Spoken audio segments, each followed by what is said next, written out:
American Comics. My Warhammer Simulator Chapter 261 to 270. At the same time, we also take this opportunity to solemnly declare to the enemies of the entire world, even the entire universe. Any aliens and heretics who dare to covet the future of mankind, whether organizations or individuals, will incur our endless rage and devastating blows. When war descends, there will be no mercy, no forgiveness, and no end date. Exterminate them all. That is the highest honor we humans bestow upon you. The above is a judgment eulogy for the innocent victims in the slums. We are humanity's first and last line of defense. We are the Terra Savior Legion, saving humanity's future. Z's Iron Man David, with blue light flickering in his eyes, carefully observed the giant's every move above. As the last word of the other party settled, it immediately terminated the reckless act of hijacking the global communication channel. At this moment, Rorschach, standing on top of the Land Raider, also slowly lowered his thick arms, which had been forcefully spread open. He didn't pay attention to the excited crowd in front of him who were roaring excitedly, but narrowed his eyes slightly. He tried his best to feel the cold rain pouring continuously on his tall body, which seemed to be burning with raging flames. Whoosh whoosh whoosh at this moment, accompanied by deafening sonic booms and golden red figures swiftly streaking across the gloomy clouds. A giant metal canister, 5 meters long and nearly 2 meters in overall diameter. Under the continuous propulsion of arc reactors, each emitting energy beams. It continued to drift towards the central location of the entire slum. And when the giant metal canister successfully reached an altitude of nearly 8,000 meters. Boom boom boom. The arc reactors installed at the bottom of the canister, which served as mobile propulsion, unexpectedly erupted with extremely dazzling explosive flames. In an instant, the giant metal canister was shattered layer by the explosive flames. And the completely ignited giant metal canister was like a super large blue flower gradually unfolding and blooming magnificently. The erupting rays of brilliant light almost illuminated everything within a radius of dozens of kilometers. Those wisps of blue flower cores, extending hundreds upon thousands of meters, also gradually expanded and unfolded, seemingly covering every corner and edge of the slum with unparalleled accuracy. In the next second, countless blue flower cores, like a torrential rain falling from the sky, rapidly plummeted towards the ground. In an instant, the buildings and open spaces throughout the slum were completely engulfed in a sea of burning blue flames. Countless deranged people standing in place and zealous believers who couldn't escape were rapidly devoured by the terrifying scorching flames. In the blink of an eye, they were burned into pitch-black charred corpses. And accompanied by the gusts of wind that suddenly stirred beneath the gloomy clouds. It further intensified the expansion and temperature of the terrifying fire, even gradually forming large flame tornadoes of extremely frightening scale, constantly sweeping across every inch of the slum's ground. At this moment, in addition to a large number of frantically running fanatical believers and deranged people standing in place, there were also countless civilians who had hidden in advance trying to run out of their burning homes. But because of the ubiquitous blue flames, they were completely plunged into a state of unparalleled painful struggle. The terrifying high temperature, the painful suffocation, and the intense scorching of the blue flames all became one of the culprits that claimed countless lives. The metal structures of a large number of buildings were rapidly melted into scorching liquids flowing everywhere. Even building materials made of countless rocks could not withstand such terrifying temperatures and began to collapse, flying apart. For a time, the painful wails from countless humans on the verge of death, and the huge sounds of a large number of buildings collapsing and burning, seemed to completely turn the entire slum into a true hell on earth. Thud! At the same time, near the Land Raider's location, Tony Stark, wearing mechanical armor, landed with a bang and yanked open his faceplate. He desperately widened his bloodshot eyes. His tear-blurred vision stared fixedly at the slum completely enveloped in a sea of blue flames. In his ears, he seemed to hear once again the never-disappearing wails of humanity. In the next second, Tony, gritting his teeth, abruptly manipulated the mechanical armor to hover in midair. Then, he quickly charged towards Rorschach, who was standing on top of the Land Raider. However, before that steel fist, raised with all its might, could land on Rock's expressionless face, Iron Man David, with blue light flickering in his eyes, instantly raised a metal palm. With a flick of his fingertips, he easily took over all system permissions in the mechanical armor, driving away the artificial intelligence Jarvis. Also, Tony was completely suspended in midair, unable to move at all. At this moment, Tony, with a distorted expression, angrily roared and questioned Rorschach, who was close at hand. But his voice seemed to be completely drowned out by the various noisy sounds from the slum. At this moment, Rorschach, seeming to take a deep breath, turned his head and said something to Iron Man David. Then, he drove his power armor and jumped heavily off the Land Raider. Iron Man David also immediately controlled Tony's mechanical armor to slowly land and released control of the system, even thoughtfully pulling Jarvis back. In the next moment, Tony, abruptly waving his steel fist, drove the levitating Iron Man armor and heavily collided with Rock's power armor. The two of them wrestled together like children fighting. You give me a punch, I give you a punch. They grappled together without any rhyme or reason.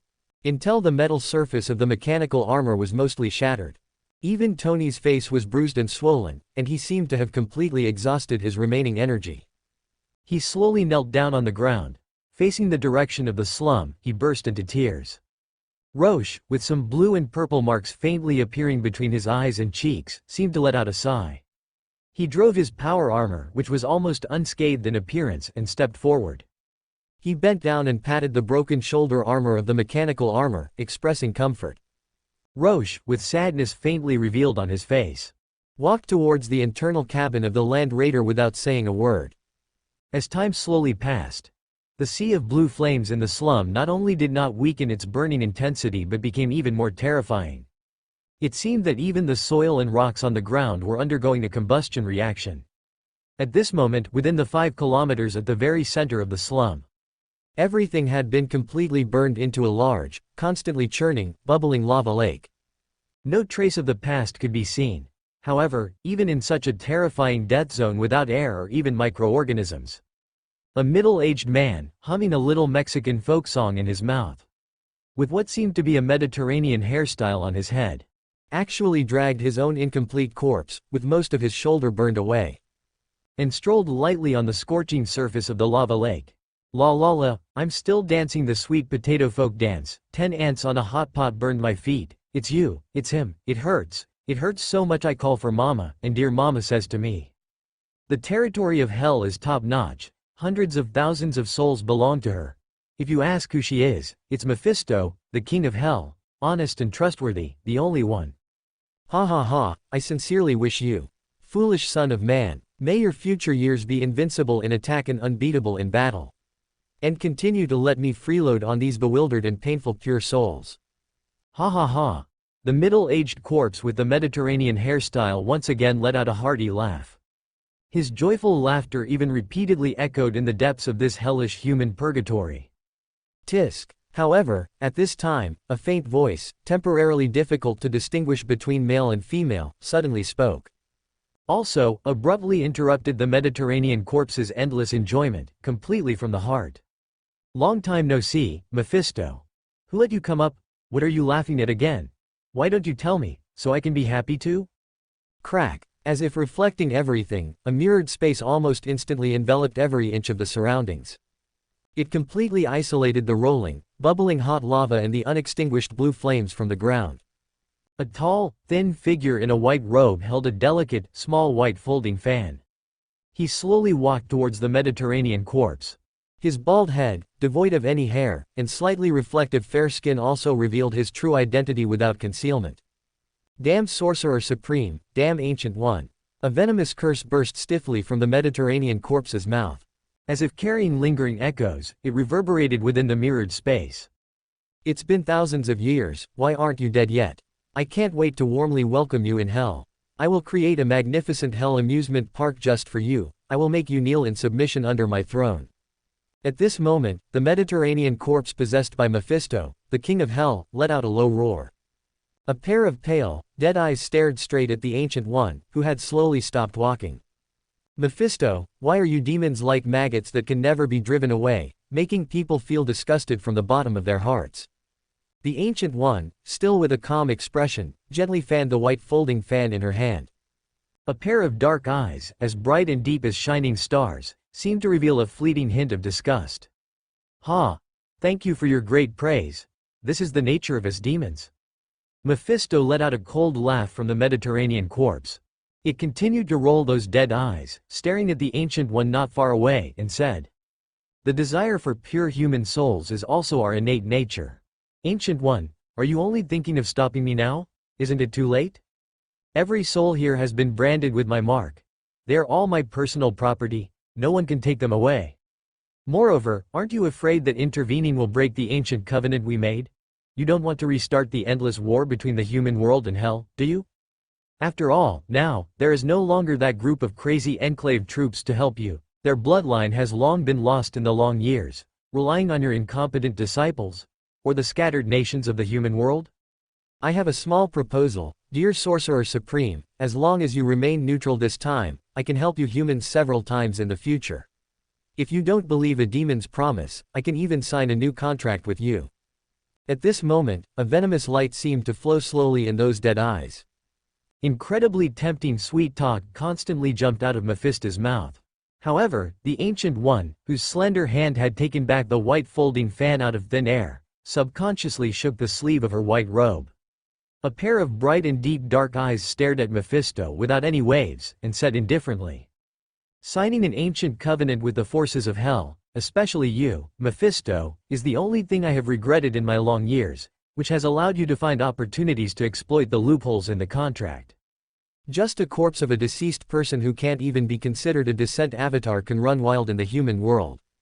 And I, as the Sorcerer Supreme, must be cautious about the binding effect of the ancient covenant, and even think twice before expelling you to hell. This is not the purpose of my initial contract." "Ha ha ha. All this is your own trouble. Tisk tisk tisk. You're truly a desirable Ancient One, you." Hearing the Ancient One's words, Mephisto couldn't help but let out a hearty laugh. It repeatedly scanned the tall, thin body hidden under the white robe with a gaze that could be considered blasphemous. Even a venomous smile constantly appeared on the pale dead face. However, at this time, the Ancient One, who still maintained a peaceful expression, smiled slightly. She suddenly interrupted Mephisto's blasphemous words that had not yet been finished, and said, "Mephisto, since you can learn to exploit the loopholes in the ancient covenant, I will naturally do the same. Just right, I recently met a new friend. She has an almost obsessive malice towards all evil things that do not belong to humans." Before the Ancient One's words fell, the venomous smile on the dead face disappeared instantly. The possessed Mephisto didn't even have time to react.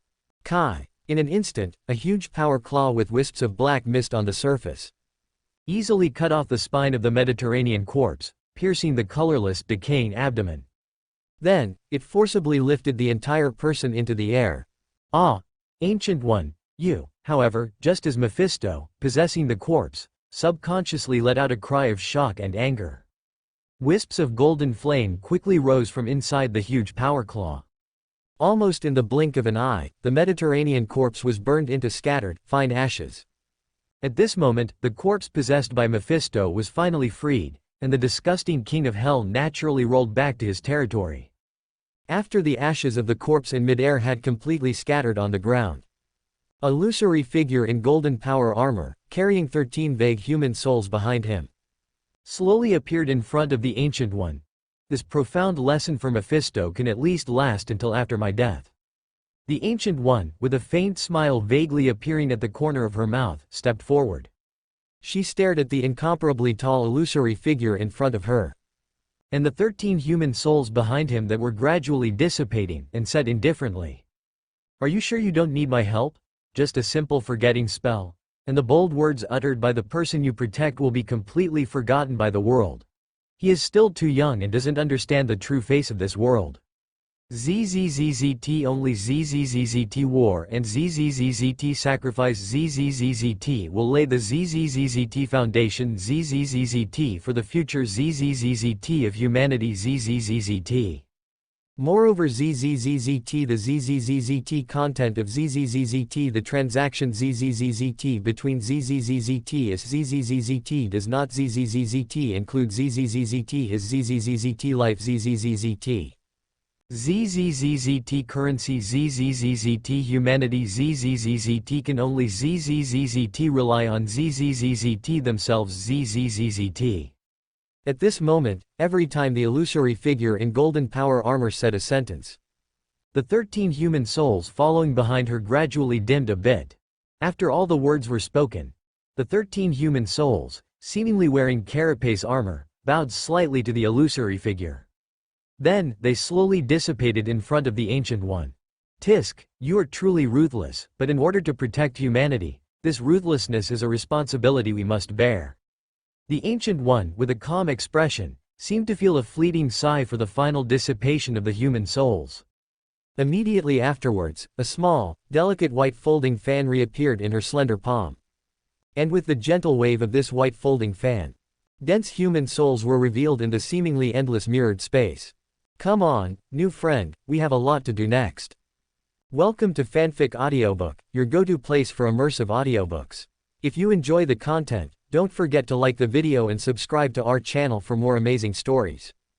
At this moment, if one were to select the most explosive news report in the entire world, then it would undoubtedly be the super-terrorist organization, Stellar Legion, which had recently hijacked the world's networks and communication channels in a frenzy. They publicly announced and truly caused the tragic deaths of hundreds of thousands of people in the slums of Mexico. Unquestionably, this was a hot topic that everyone around the world was passionately discussing. Countless people were denouncing their terrorist acts in cyberspace. They were also clamoring for their respective countries and even international official organizations to send powerful forces to crusade such a repulsive villainous organization. Although a considerable number of locals who had suffered from the persecution of the cult of blood, and those who understood supernatural forces, also issued weak rebuttals externally. They were completely drowned in the depths of the internet by more hot-blooded and frenzied humans.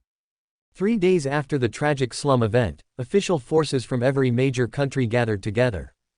They urgently convened several closed-door consultation secret meetings. Finally, they announced to the outside world that the Stellar Legion was recognized as the second terrorist and evil organization to be sentenced for anti-human crimes and a series of major offenses since the demise of the Hydra organization after World War II. However, apart from Mexico, the country directly involved, which truly dispatched its core forces to search the gradually recovering tragic scene for any valuable clues. The other countries that participated in the secret meeting did not seem to care too much. They only symbolically sent a few joint investigation teams, and allowed the official Mexican forces to work on their own. Of course, as for whether those major countries had secretly formed their own investigation teams and intelligence channels, that was a state secret unknown to outsiders. It only occasionally became a lasting topic of comparison in the heated discussions of some netizens. As for Luo Xia, the instigator, he seemed to be temporarily away from the turbulent world situation and the public opinion storm stirred up by the outside world. He quietly stayed in the underground base, continuing to do his own thing. The first was the resettlement of the slum refugees who were rescued. The Empire Heavy Industries, which had always shown enthusiasm for public welfare and charitable activities to the outside world, almost immediately came forward to condolences the official Mexican forces. After several rounds of friendly consultations between the two sides, in exchange for the official income benefits of the slum location, excluding the capital area, plus some surrounding areas for the next 30 years. Empire Heavy Industries promised to rebuild homes for all the refugees free of charge. And a theme park commemorating the hundreds of thousands of innocent victims will be built. It will be used for people from all over the world to come to memorial and pay homage, which can also promote local economic development. At the same time, Empire Heavy Industries also generously provided a large sum of money to the official Mexican forces. It was used to hunt down the culprit, the Stellar Legion. As things developed to this point, it seemed that all forces were happy, except for the slum refugees who were deeply saddened by the death of their relatives and friends. However, these are just superficial disguises. As the only and most generous sponsor, Empire Heavy Industries has the right to know any investigation situation and reports of the official Mexican forces. Even the joint investigation teams that do not belong to their management scope. The official Mexican forces are also obliged to regularly provide the other party with progress and intelligence. When these simplest superficial matters temporarily came to an end, those civilians who had fought alongside the gang dogs throughout the battle were also properly resettled. They can receive a considerable bonus according to their own wishes, and from then on, they can live incognito and stay away from the sad place. Or voluntarily join the subordinate units of Empire Heavy Industries, temporarily become an ordinary Mexican immigrant, and gradually whitewash their identity. And Iron Man David also transferred a large sanatorium with a relatively hidden location from the many industries he controlled. It is used to properly manage those civilian warriors whose injuries have not yet recovered, or who are physically disabled. Soon after, Luo Xia, who had simply sorted out his mood, launched a serious round-table meeting with everyone. First of all, after repeatedly thinking for a long time, he reviewed the many consequences caused by his acting arbitrarily. It not only greatly increased the risk of the team, whose wings were not yet full, being completely exposed, but also indirectly caused the final sacrifice of hundreds of thousands of people. Although everything was forced, the harm caused by the Extinction Order has never been such a simple matter. Now, on the surface, the order of the entire world seems to have never changed, and it has returned to its former calm. However, countless forces should have secretly launched investigations into the Terrestellar Legion.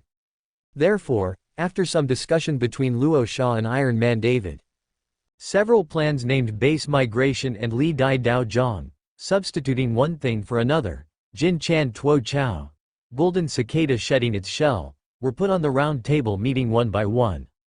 Bucky and Old John will secretly set off, and they need to lead 200 gang dogs to Dongying, Japan. Help the Shijida family completely stabilize their territory, and eliminate any forces that may pose a threat to the team. Moreover, it will gradually take over the establishment of a training base dedicated to training new recruits and special arms berserkers. Iron Man David will lead 500 automatic servo robots to quickly set off to the depths of the Pacific Ocean.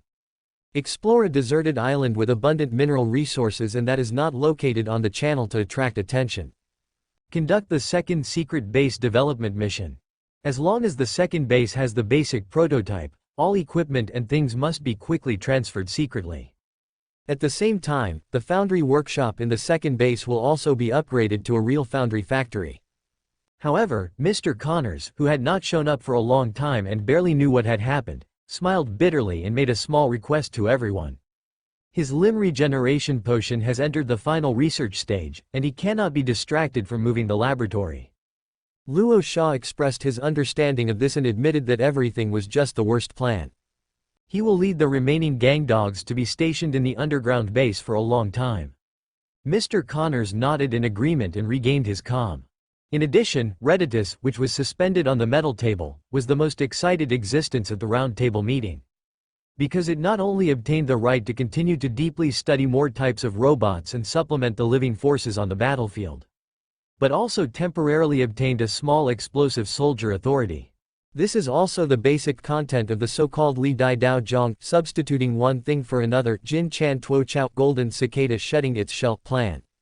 The purpose is to use a large number of mechanical creations to fill the Defense Force's nearly empty underground base. It is also to offer a small surprise to the official forces that first investigate the underground base and launch an attack in the worst plan. The next step of the plan is the old routine of the righteous official forces defeating the evil terrorist organization.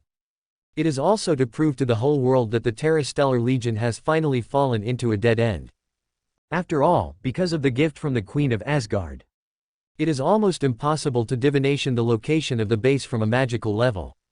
However, the mages of Kamar Taj may betray intelligence because of the influence of public opinion, behind the back of GUE.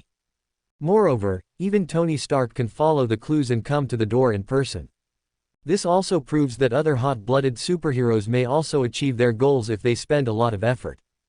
After all, Iron Man David's concealment methods are only carried out on the internet, unable to affect and change too many real factors. Conducting tracking investigations in reality undoubtedly requires a lot of manpower and material resources. However, many superheroes and official forces are probably not short of manpower and material resources. Most importantly, they also have great patience when they are righteous. Everything is unfolding slowly in order. The base, which had just been lively for a while, seemed to have fallen into silence again. Luo Xia first concealed the eye-catching features with illusion dust. He went to the hospital alone to check on Jessica's treatment. After that, all his thoughts were put on persuading his aunt to leave New York. The plan is to run a delicious restaurant in another country and region. Finally, when the first snow of winter fell on the city of New York, the delicious Chinese restaurant in Chinatown quietly closed its doors. A striking red paper for rent was also posted on the metal roller shutter door. Snowflakes fluttered down, gently landing on Luo Sha's wool coat. It made the black coat look even more conspicuous. Luo Sha, with a small jar of illusionary dust tied to his wrist by a red prayer rope hand woven by his aunt, sat with his legs crossed. He sat upright at an outdoor table in a coffee shop. At this moment, his expression calm, he stared intently at the two men sitting across from him. The middle-aged man in the purple suit and bright tie was called Saul Goodman. He was once the ultimate savior of countless gangs around New York City. Now, he was the head of the legal department of Empire Industries.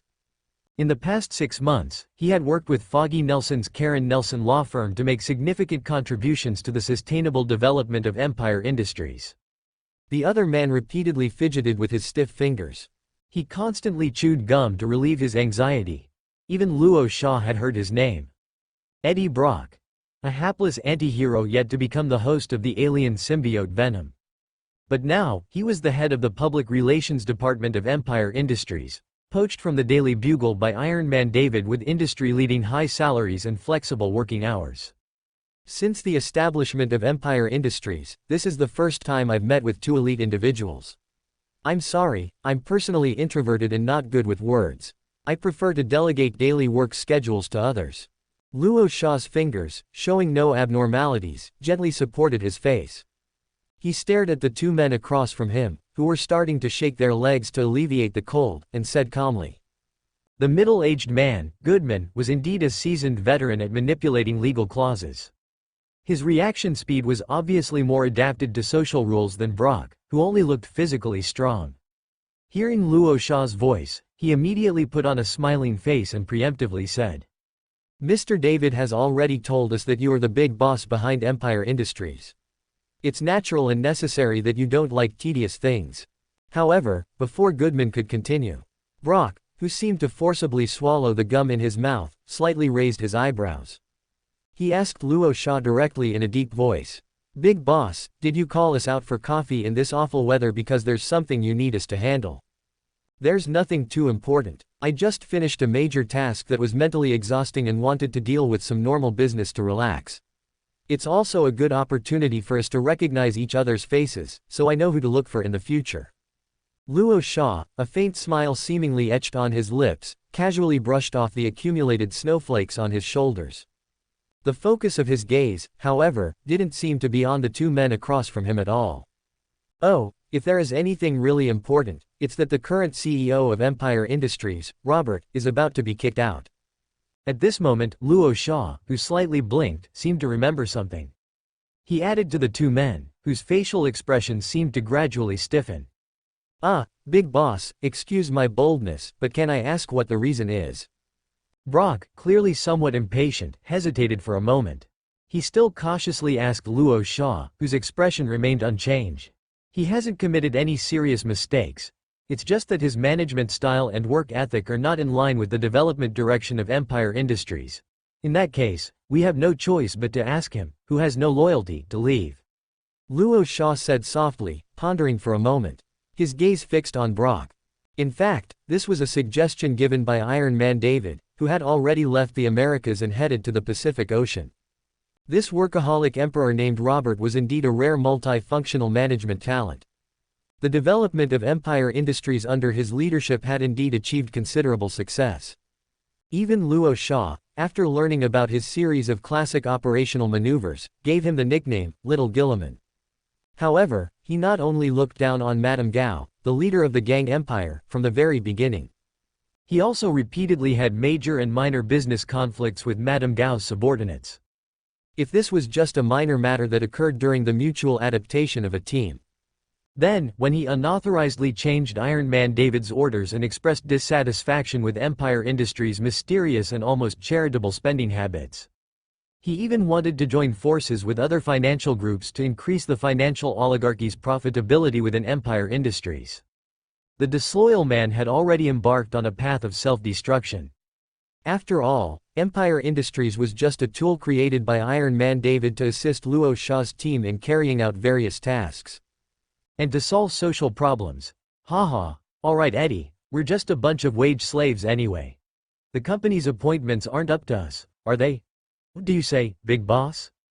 Seeing that the current atmosphere was a bit heavy, Goodman, whose head was covered in snowflakes, quickly let out a chuckle and began to joke around.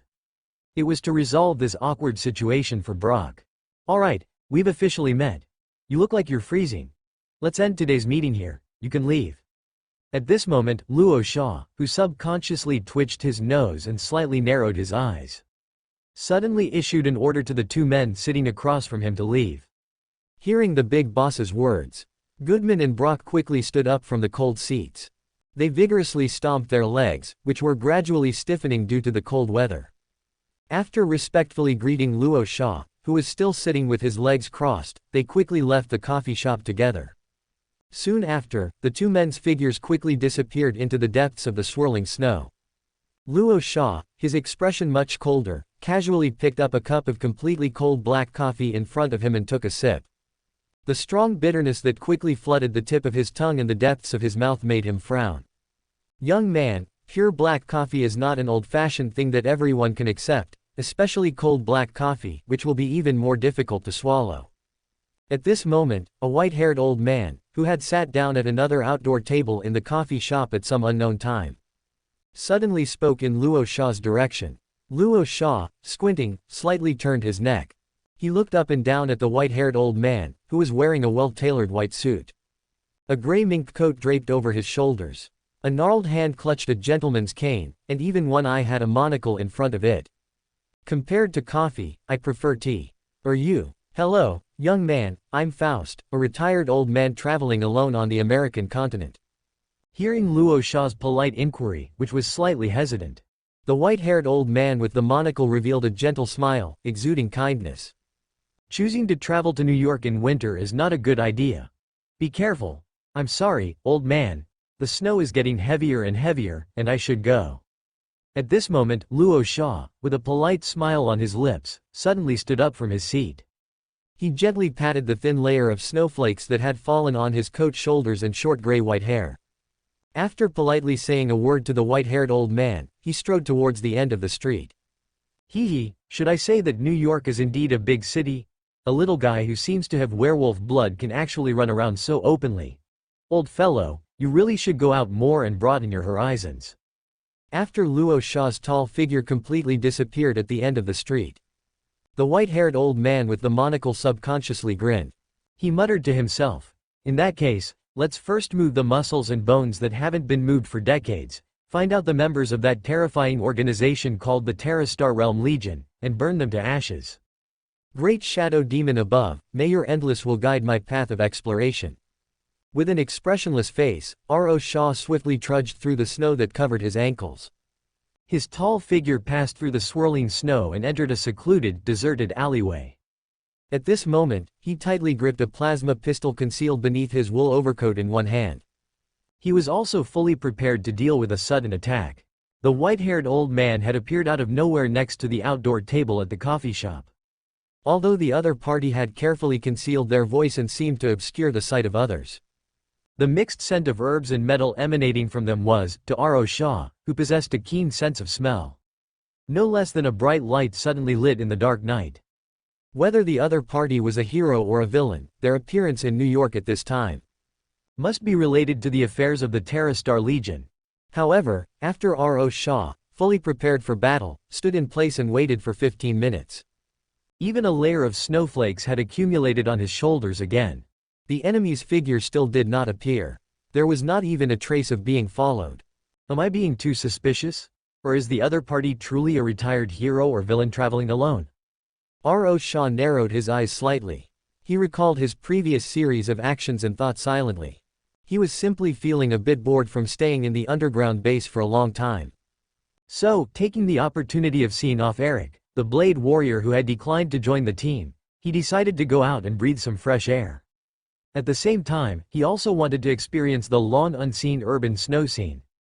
Now it seemed that instead of running into a superhero or villain when going out, It was safest to stay quietly in the underground base. Rorschach slowly released his grip on the plasma pistol. He quickly turned around and strode towards the exit of the alleyway. Before returning to the underground base, he should take a few more detours and wait for a while longer. A few minutes later, Rorschach, striding out of the alleyway, almost collided head-on with a slender woman wearing a hood and a black mask. In the midst of dodging, his gaze inadvertently swept across the woman's fair neck and a wisp of deep red hair hidden deep within the hood. Even his keen sense of smell detected a faint scent of blood. With a stern expression, Rorschach subconsciously apologized politely to the other party. "Sorry, it's okay, big guy, watch the road in snowy weather."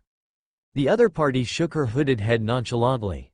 A slightly hoarse, gentle voice clearly transmitted from behind the black mask to Rorschach's ears. Subsequently, the two people, without further communication, hurriedly brushed past each other, each going their own way in the wind and snow. The red-haired woman wearing a hood and a black mask seemed to have completely forgotten the minor incident just now. She walked swiftly on the snow-covered streets of New York. Every so often, or after moving a few blocks, the slender red-haired woman would enter a store or clothing shop. When she reappeared, the style of the clothes on her body and the shoes on her feet had already changed. The only thing that remained unchanged was the black mask that she always wore on her face. An hour later, the red-haired woman crossed the Brooklyn Bridge alone. She walked into an office building located on the edge of Brooklyn. The security personnel standing inside the building to carry out security work seemed not to have noticed her figure at all. The red-haired woman quickly walked into an out-of-service elevator with a fault sign on it. Then, without hesitation, she activated the full body scanning system on the button panel. Fingerprint match, DNA match, pupil match, permission granted to enter. Ka-cha. Accompanied by a sudden tremor and mechanical sound, the elevator quickly descended deep underground. The red-haired woman also seemed to breathe a complete sigh of relief. She gently removed the black mask covering her face, revealing a delicate face with fair skin tinged with a hint of redness. Ding! Soon after, the elevator gradually reached its final destination underground. The heavy elevator doors opened silently to both sides. The red-haired woman took a deep breath and stepped out of the elevator. She quickly passed through a passageway corridor filled with closed doors everywhere. She arrived in front of an office with the SHIELD logo hanging on it. The red-haired woman didn't seem to have any intention of knocking on the door. She directly raised her hand and pushed the door open, entering the interior of the office. At this moment, a thick smell of burning cigar immediately rushed from the dimly lit room. It also made the red-haired woman subconsciously frown her beautiful eyebrows. "Director, why are you breaking the rules again? I think you'll die from these things sooner or later." The red-haired woman, who complained as she spoke, unhesitatingly unzipped her jacket.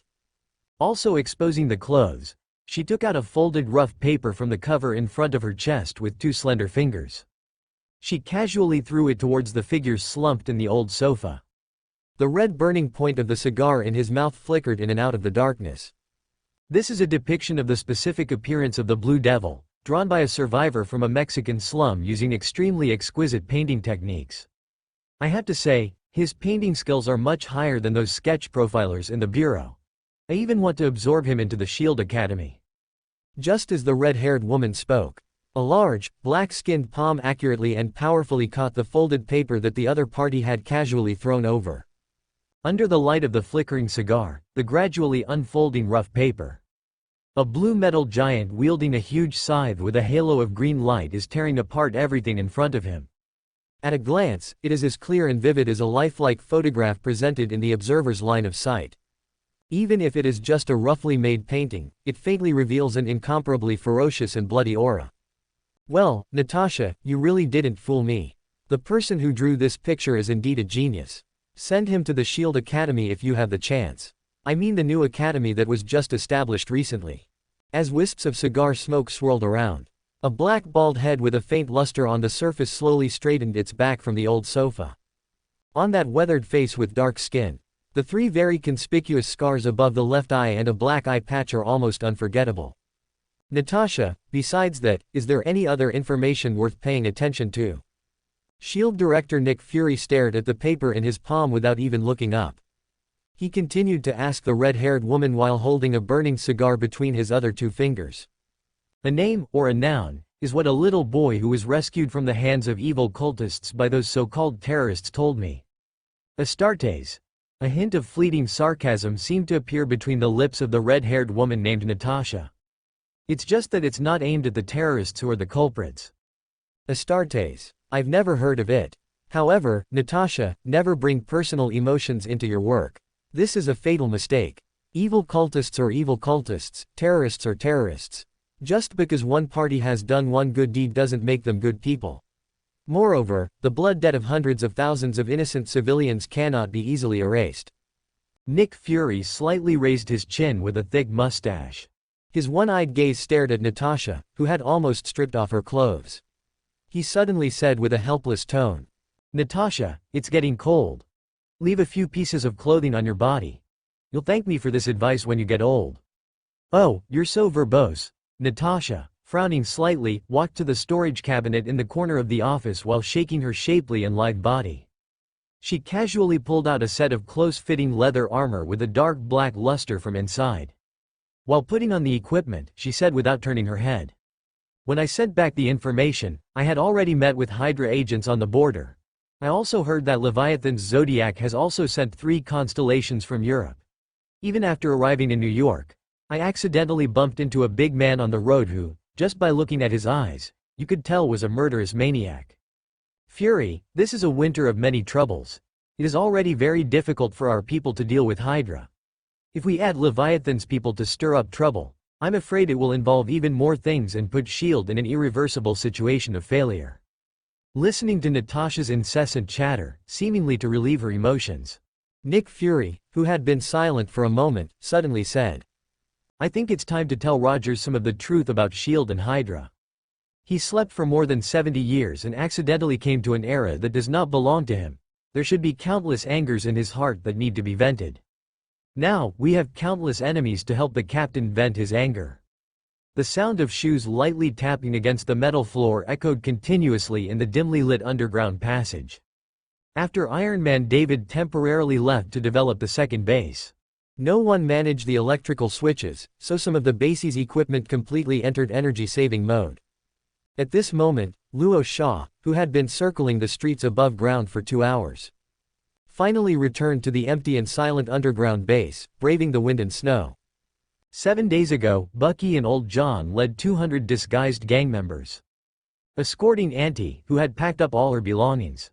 They boarded an ocean liner temporarily leased from Imperial Heavy Industries and sailed away from the American continent. Originally, Auntie wanted to go back to her old home in Asia first to take a look. However, she seemed to be experiencing homesickness and followed Luo Sha's advice. She chose to temporarily settle down in Donggying and then reopen her delicious restaurant when she had time. Unexpectedly, Lin Yu, who had been working in the restaurant, also said that he wanted to go home for the New Year this year. So, Auntie, feeling sorry for the young man's travel expenses, took him on the ocean liner as well. Luo Sha said that as long as Auntie was happy, he had no objections. After nearly half of the people left, there are now 231 gang members left in the underground base, including Connors, who is always holed up in the laboratory, and Luo Sha himself. There are a total of 233 living people. As for the Servo Skull Redditus and its unproduced Intelligent Control Legion, they are not considered people. So, they don't need to be included in the count. Da.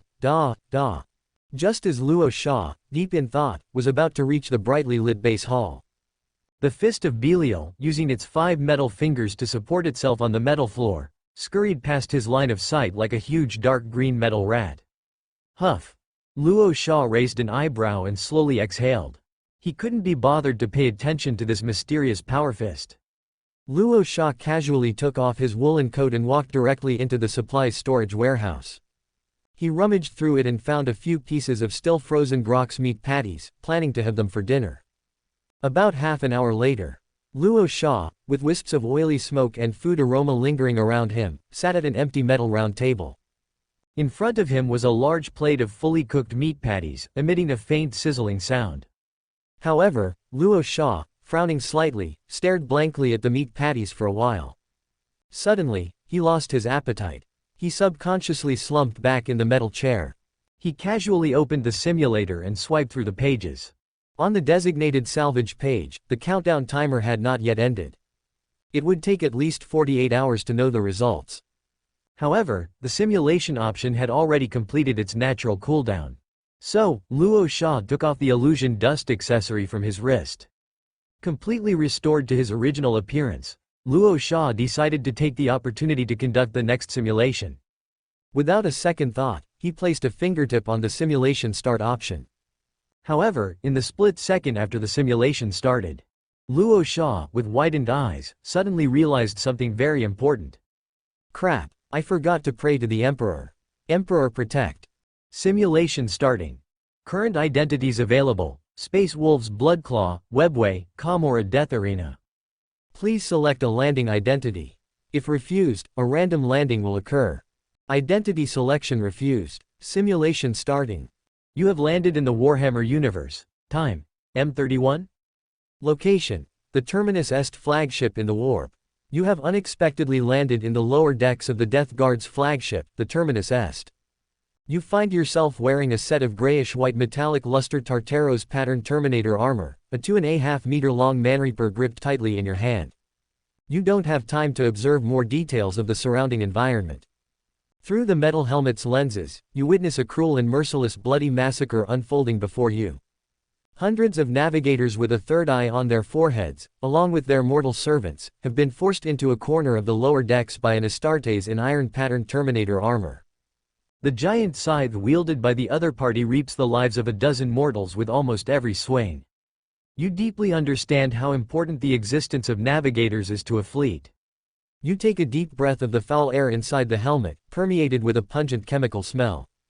You immediately drive the Artificer Terminator armor into a charge, the Manreaper in your palm quickly slashing through the air. Your weapon collides heavily with the Butcher's giant scythe, stopping the ensuing slaughter. Death Shroud. You dare to obstruct the orders of my master, Typhus. Even the Pale King would not tolerate your transgression. The strange Astartes slightly turns his metal helmet, his cold gaze hidden behind the helmet's lenses fixed on you. Typhus. Are you a Grave Warden Terminator of the First Company? You hold the Manreaper steady with one hand and ask in a low voice. Who are you? The Death Shroud remains silent, never uttering any words. This Astartes belonging to the Grave Warden Terminator seems shocked by your speaking and can't help but roar in question.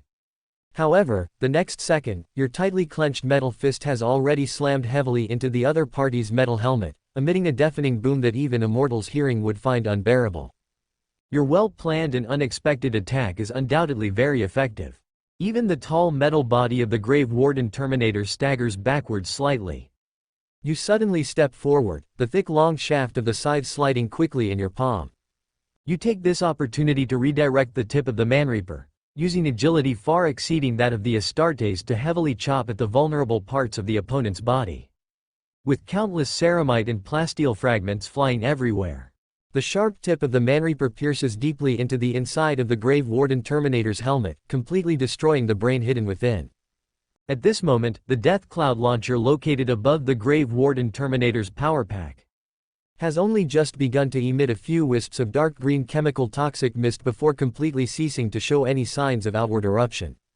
You slowly and forcefully pull out the Manreaper, subconsciously holding it in your palm. The corpse of the strange Astartes falls heavily to the ground, making a huge crashing sound. You once again take a deep breath of the foul air permeated with a pungent chemical smell. If you had been even half a second slower, the navigators present would have suffered irreparable losses. The next moment, your gaze slowly turns through the helmet's lenses, staring at the navigators and their mortal servants who are as dumbfounded as quails. You hadn't even begun to ask. A senior navigator in ornate robes suddenly pushed through the surrounding crowd. He slowly stepped forward and bowed in your direction. Thank you for saving our lives. The navigator families of Terra will remember all your heroic deeds, the senior navigator said, his voice trembling. Traitors, do you still maintain your loyalty to the Emperor? Do you still maintain your loyalty to the Imperium of Man? You remained silent for a moment, your deep, resonant voice echoing through the metal helmet and reaching the ears of everyone present. For tens of thousands of years, the navigator families have never been involved in the political vortex of the Imperium, but now, the Pale Lord was the first to betray us, The third eye above the senior navigator's forehead seemed to reveal heartfelt anger as he spoke in a low voice. "We are willing to atone with our lives for the heretical acts of betraying the Imperium of Man and the Emperor. Esteemed Astartes, please lead us in trying to reverse the current tragic situation." You scanned the surrounding navigators and mortal servants through your helmet's lenses. You seemed to see regret in their eyes for following the Death Guard's renegade faction, as well as fear of death. The Death Guard flagship Terminus Est, which has not yet been turned into a living warship, and has already penetrated deep into the warp. A group of navigators with no power to restrain a chicken can't do anything significant. "I'll have to take things one step at a time." You remained silent, your thoughts racing. You asked the senior navigator about the location of the Terminus Est's armory and engine room. You obtained from him a relatively rough verbal description of the flagship's layout. You turned and picked up a meltagun of unknown model from the corpse of the Grave Warden Terminator. You also carefully checked the chemical projectors located on the wrist of the Contemptor Terminator armor, which were fully loaded with chemical toxins sufficient for only 3 combat uses. You glanced with great regret at the Death Cloud launcher on the Grave Warden's corpse. The design, almost integrated with the ironclad Terminator armor, made it impossible for you to remove it by brute force alone. Subsequently, after a brief preparation for battle, you issued an order to the trembling crowd. You ordered them to follow you at all times, maintaining a safe and distant position. You would assault the Terminus Est's armory alone, acquiring enough weapons and equipment to arm the group and proceed to the next step. Your order was supported by the senior navigator. The other navigators and mortal servants, whether to atone for their sins or simply to survive, had no choice but to obey your command. In one hand, you carried the butcher's nails, and in the other, you gripped the meltagun. You walked out of the lower slaughterhouse, which was specifically used for killing navigators, alone. Without hesitation, you walked slowly towards the ship's passage leading to the mid-level armory. You vaguely sensed the gazes of the mortal crew members constantly scrutinizing you from some of the cabins. You didn't care about this and had no intention of inciting them to start a riot. Because if there were no unexpected circumstances, the mortals on this ship wouldn't live much longer anyway. You slowly propelled the Contemptor Terminator armor into a narrow passage with servitors scattered across the metal walls. The almost unchanging scenery around you vaguely created a visual distortion, as if this long, dim passage was endless. Just then, a semi-servitor within your field of vision suddenly turned its neck. On the emaciated head, filled with various lines and pipes, a pair of deep, soulless eyes seemed to be constantly scrutinizing you. Death. The next second, fragmented, tearing sounds squeezed desperately from the depths of its throat. Without hesitation, you stepped forward, and the butcher's nails in your hand flicked slightly, completely chopping off the semi-servitor's emaciated head. However, just as the emaciated head fell with a thud and rolled to your magnetic boots, a semi-servitor on the other side of the metal wall also suddenly moved. It no longer tried to speak, but tremblingly raised a slender arm that was only skin and bones. A trembling finger first pointed to the deepest part of the passage, then made the human gesture for walking and the number 3. Who are you? You observed the other party's movements with extreme caution through the metal helmet's lenses. As if hearing your question, the semi-servitor seemed to completely lose its movement and returned to its usual state of tranquility. You stood in place and waited for a moment.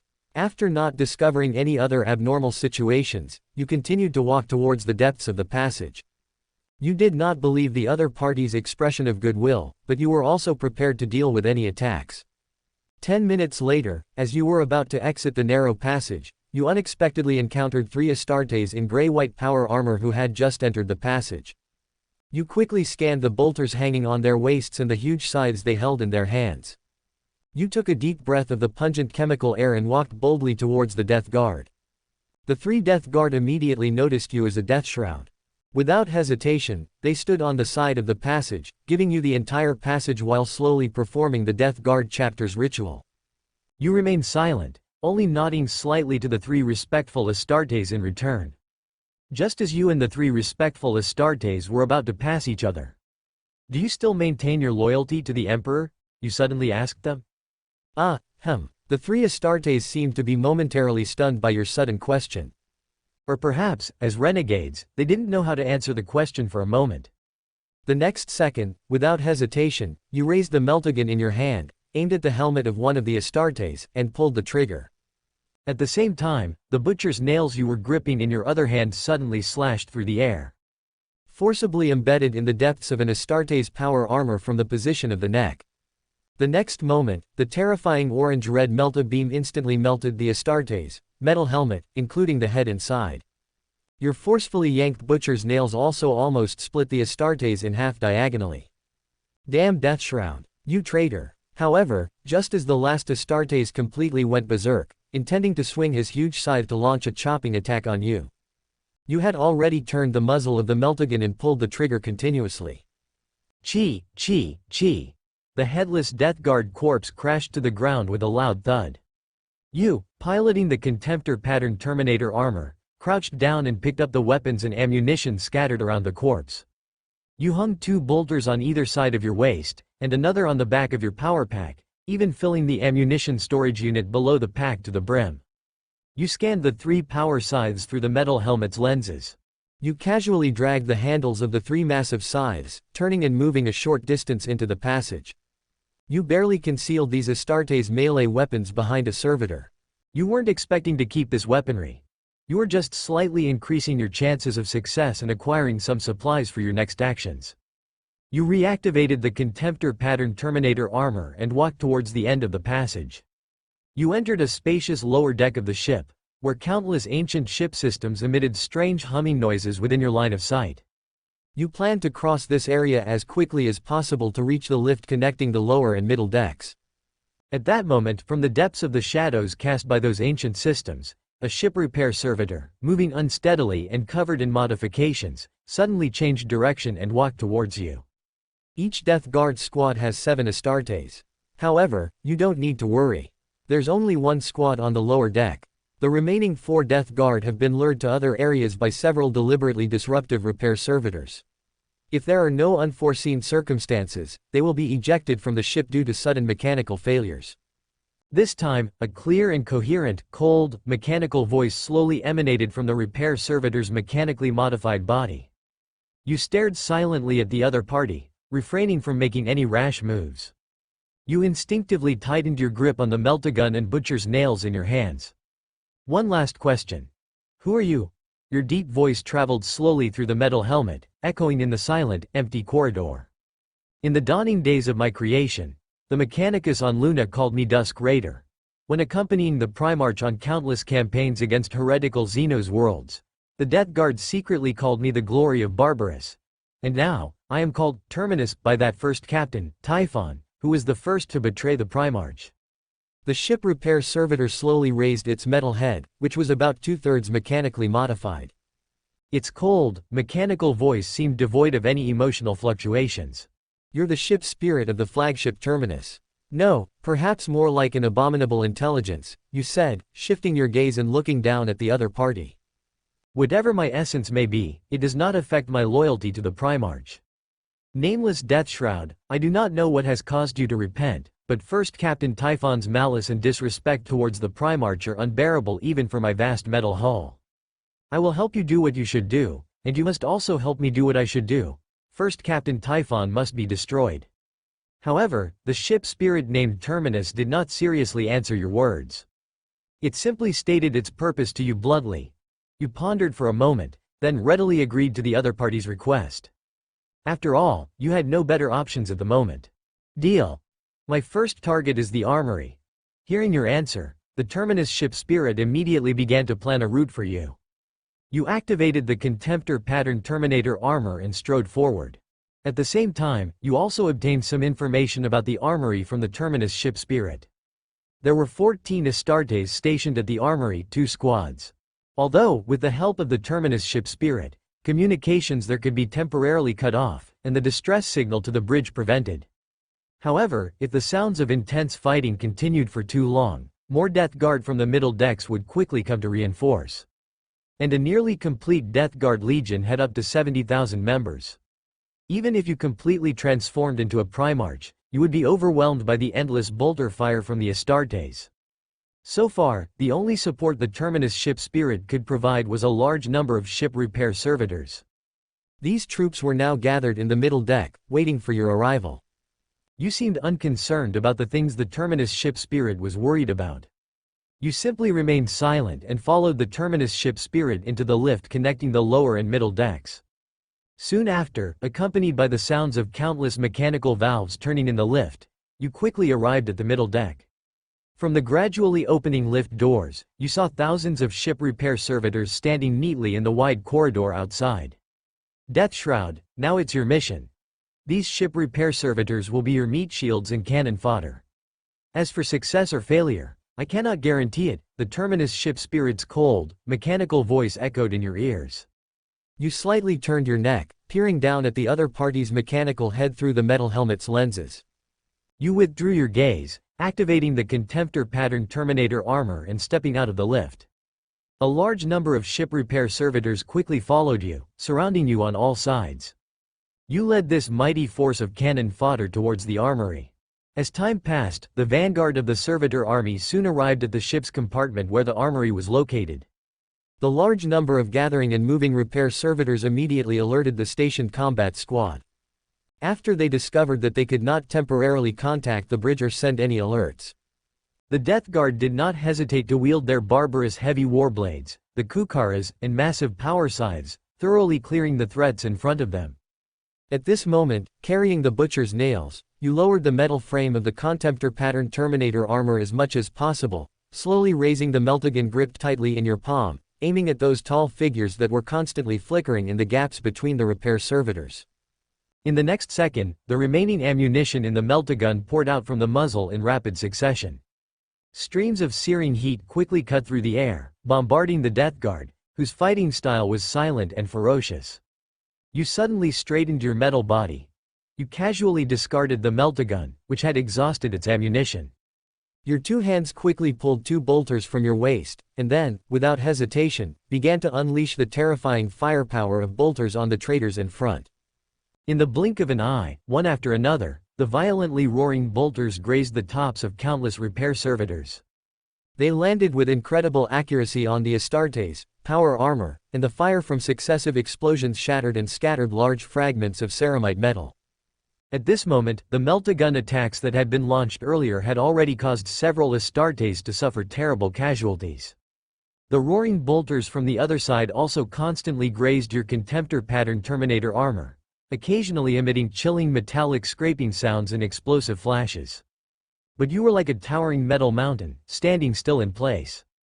When the ammunition in the bolters in both of your palms was completely exhausted, you did not choose to replace the magazines, but instead casually threw them to the ground at your feet. You suddenly took a deep breath of the pungent chemical air inside the helmet. You agilely pulled out the massive butcher's nails from the back of the power pack, repeatedly stomping on the ground with your magnetic boots, and launched an incredibly fierce melee charge towards the enemies in front. You vigorously drove the hell-forged Terminator armor, initiating a rapid charge. You were like a frenzied Grolux beast, constantly smashing aside the servitors that blocked your path.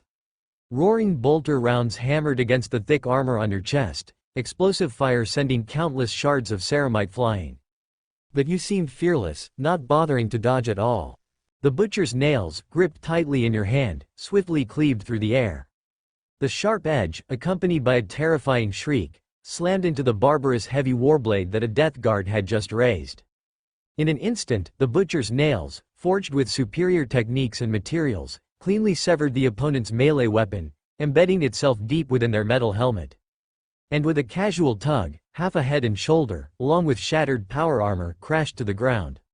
At the same time, several Death Guard power scythes flashed through the air, slamming down hard on your helmet. You immediately drove the hell-forged Terminator armor, shifting your heavy steps.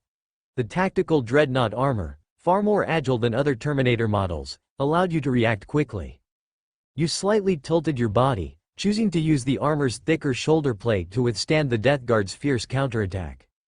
The next second, your butcher's nails, suddenly swinging horizontally, tore through the power armor of several Death Guard, almost completely severing their towering bodies at the waist. Even before the shards of power armor and scalding blood had completely fallen to the ground, you had already violently rammed aside the dying Death Guard in front of you.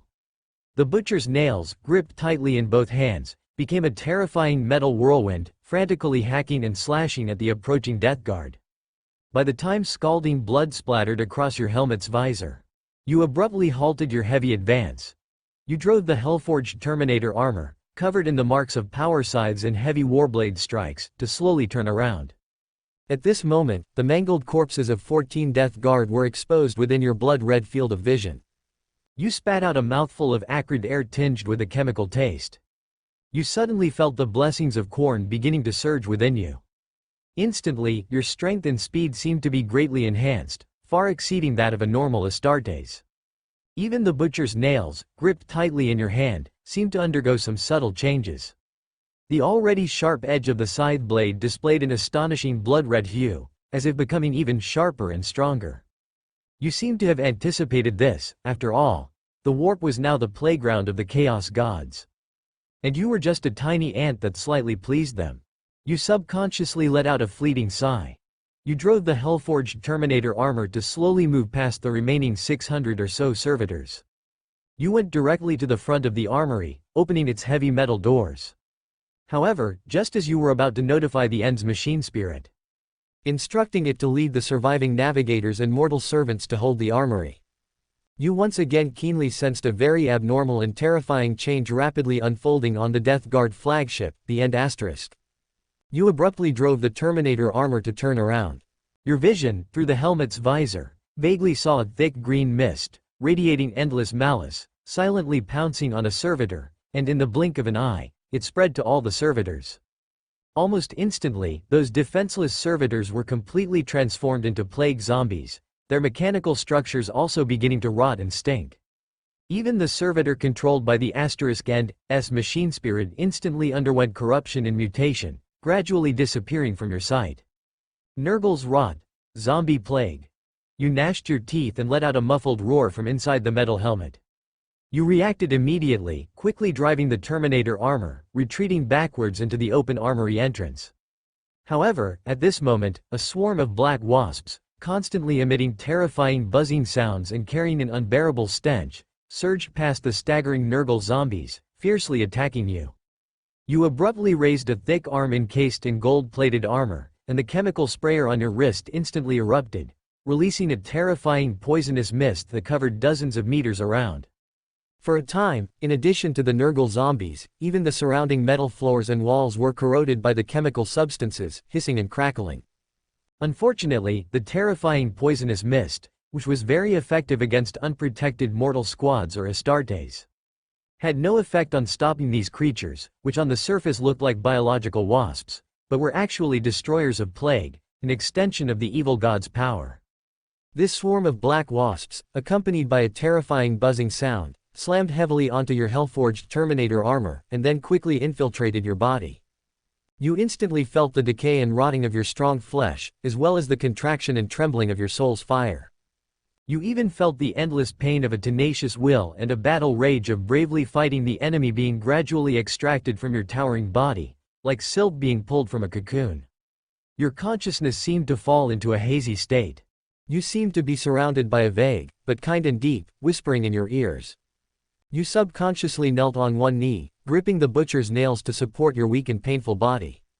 You couldn't help but let out a huge roar from deep within your throat, filled with unwillingness and anger. Stand up. Just then, the kind whispers constantly surrounding your ears seemed to be abruptly dispelled. You faintly heard a fleeting, cruel sound. HMPH.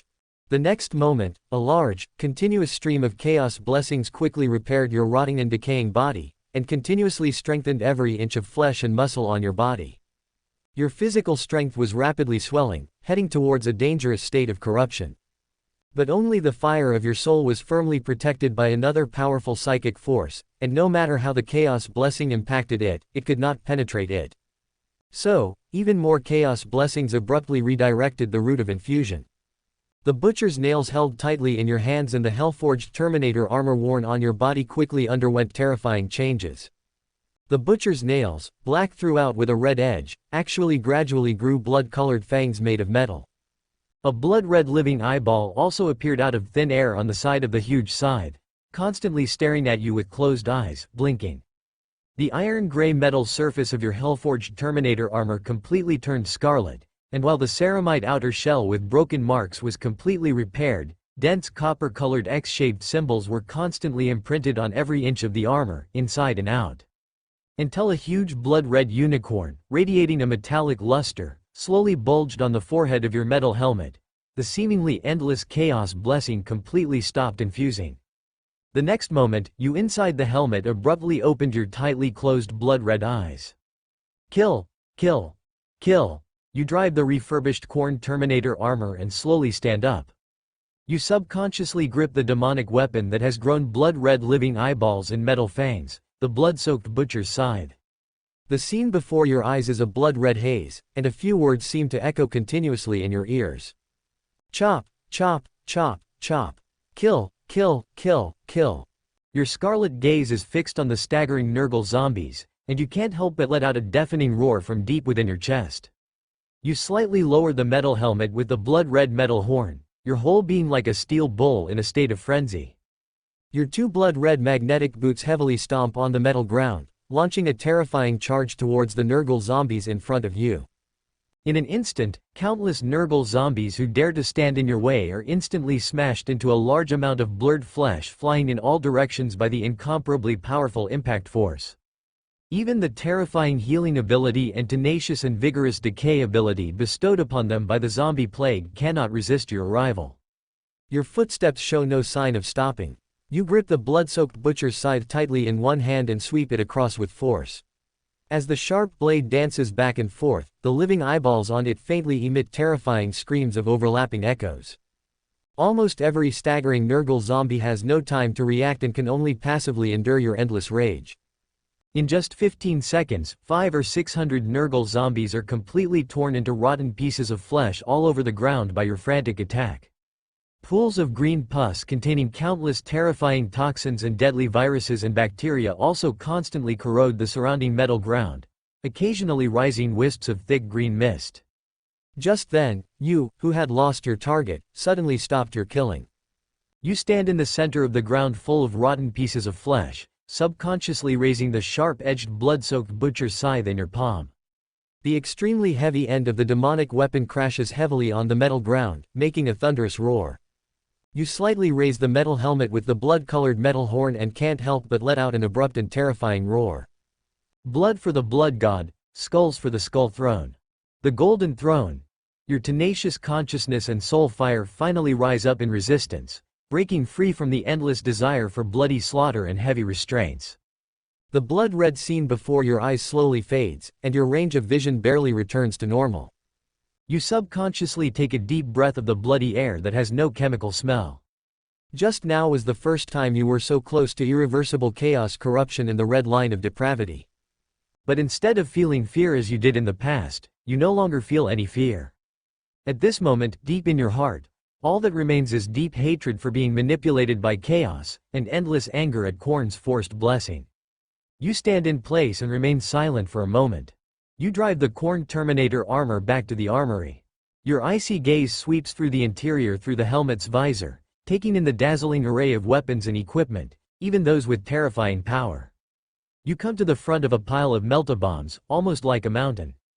You easily carry boxes of meltabombs and begin to wander around the passages of the entire armory. You scatter the meltabombs, each connected to a detonating device, almost evenly throughout the entire armory. You are ready to completely perish together with the Death Guard and the Primarch Mortarion on the entire terminus ship. You put away the detonating device, which, after some operation and exploration, can continuously detonate all the meltabombs. After completing everything, you casually carry the blood-soaked butcher's scythe and leave the armory. You begin to drive the Khorne Terminator armor towards the upper decks and the bridge. Although the arrival of the zombie plague completely destroyed your plan to use the surviving navigator to turn the tide and save the Death Guard from total corruption. But you still want to try as much as possible to see if you can save Primarch Mortarion from his predetermined fate. Even if you ultimately fail, rather than becoming a puppet of the Chaos Gods, it is better to die completely at your hands. Along the way, countless thick green mists begin to spread inside the ship. A large number of ship repair servitors and the few mortal crew members have also been transformed into staggering Nurgle zombies. You constantly wave the blood-soaked butcher's scythe, casually ending their miserable fate. You also personally witness the Death Guard, each surrounded by swarms of black flies of the Destroyer Plague, constantly tormenting their powerful bodies and fragile souls. Countless Astartes seeing you, a Death Guard clearly corrupted by chaos. They still grip their weapons, trying to endure the unbearable endless pain and rise up to attack. You gaze at the Death Guard through the helmet's visor. You unhesitatingly wave the blood-soaked butcher's scythe, granting them the only dignity you can give, a release called death. In an instant, with the continuous sweeping and hacking of the blood-soaked butcher's scythe, the broken corpses of the Death Guard almost cover the metal ground behind you. Even the scarlet blood flowing everywhere seems to drape an intangible but tangible blood-colored cloak over your Khorne Terminator armor. You drive the Khorne Terminator armor forward, carrying the blood-soaked butcher's scythe in your palm, stained with the blood of countless Astartes. You enter the elevator connecting the upper and middle decks. Soon after, with the subtle sound of the mechanical valves in the elevator constantly turning, you smoothly arrive at the upper deck and slowly step into a new battlefield. You have just walked a distance forward and entered a huge and empty ancient hall. You almost immediately see the Death Guard around you, some kneeling on one knee, some forcefully hitting their metal helmets, and some occasionally letting out uncontrollable painful roars. However, just as you subconsciously raise the blood-soaked butcher's scythe, intending to grant the Astartes in front of you the only release. Wearing the armor of Barbarous, mainly iron gray with green shoulder pads. The terrifying figure, 3.5 meters tall, with the huge scythe named Silence on its back, actually slowly crosses the gaps left between countless Death Guard, walking towards you head-on. You can't help but take a deep breath, subconsciously gripping the blood-soaked butcher's scythe, its blood-red living eyeballs constantly rotating. That is the Lord of the Death Guard who has not yet completely fallen, the Pale King, the 14th Primarch, Mortarion.